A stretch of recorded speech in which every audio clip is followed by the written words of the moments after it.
movement in D.C. called Sewall Belmont. Some of these pictures, I think, came from Sewall Belmont. And it was where she lived for a while. So she formed the National Women's Party. And actually, Alice Paul penned or wrote the Equal Rights Amendment, the same Equal Rights Amendment that we still have not passed.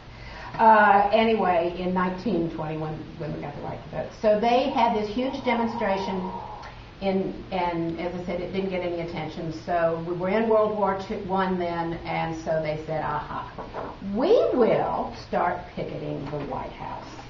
And so they did. And they had some pretty ugly signs, actually, and were called some pretty ugly names.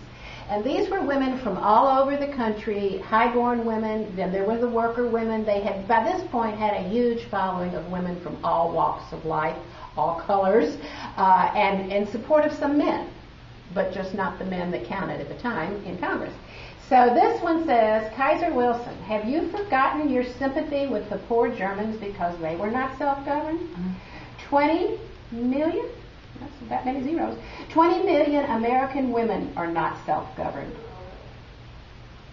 Take the beam out of your own eye. This is a real picture of the demonstrator in 1917. These say, Mr. President, how long must women wait for liberty? Mr. President, what will you do for women's suffrage? So, at first, Wilson tried to, he tip his hat according to, remember the ladies, when they walked in and say, good morning, ladies, how are you doing? And then he finally got mad because they were creating a disturbance. And, of course, they were being called all kinds of names. So they were arrested and thrown in the Occoquan Workhouse, which was wooden buildings out in Lorton, and the D.C. jail. The force feeding occurred both places. Alice Paul was never sent to Lorton, although some Fairfax County records, not lead records, of course, but some Fairfax County records actually do have her being imprisoned in Lorton or in Occoquan. She was not. And I'm looking for my picture that is actually taken from Iron Jawed Angels. I'll find it in a minute. And anyway, they didn't put her in Lorton because they knew she would, raise a mess and raise a ruckus out there with the women. So they put the Lucy Burns went to Lorton, and Alice stayed in D.C., and they were force-fed, they were mistreated, and finally word got out to the nation through the media. Interesting.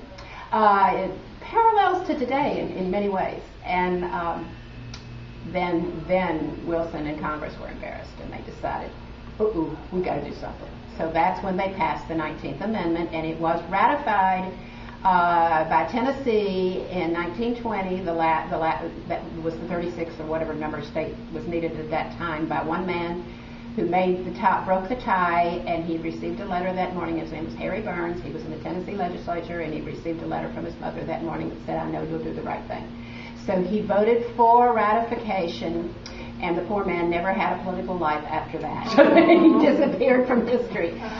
So it was ratified and made a law on August 26, 1920. What am I saying, 2000? And I've got the picture of Alice, which is actually the Sewall Belmont's headliner, of toasting it.